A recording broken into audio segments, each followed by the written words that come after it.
India TV 9 news Maharashtra.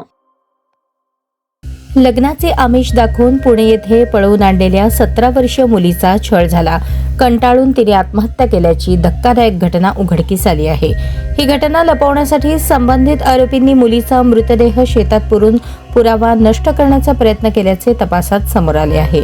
या प्रकरणी बार्शी तालुका police ठाण्यात अभिषेक अश्रुबा बांगर व त्याची आई सोजरबाई बांगर यांच्या विरोधात गुन्हा दाखल करण्यात आला आहे. याबाबत पूर्भाजी वामनराव गाढवे वय 39 राहणार कुंभकर्ण तालुका जिल्हा परभणी यांनी फिर्याद दिली आहे. त्यांची मुलगी अश्विनी वय 17 ही शिक्रापूर पुणे येथे नातेवाईकांकडे राहत होती. 16 जुलै 2025 रोजी ती बेपत्ता झाली होती. तपासादरम्यान अभिषेक बांगर राहणार मुंडेवाडी जिल्हा बीड याने तिला लग्नाचे आमिष दाखवून स्वतःसोबत नेल्याचे कळाले.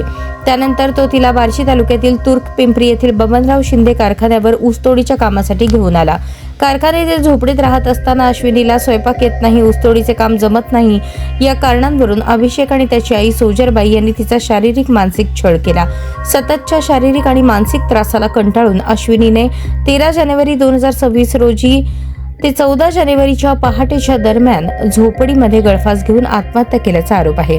पोलीस कारवाईच्या भीतीने आरोपींनी तिचा मृतदेह बैलगाडीत टाकून तुर्क पिंपरी साखर कारखान्याजवळील एका शेतात नेऊन अर्धवट पुरला. या प्रकरणी बार्शी तालुक्यातील पोलिसांनी आत्महत्येस प्रवृत्त करणे, पुरावा नष्ट करणे या कलमान्वये दोन्ही आरोपींविरुद्ध गुन्हा दाखल केला असून अधिक तपास पोलीस उपनिरीक्षक बालाजी वळसने करत आहेत.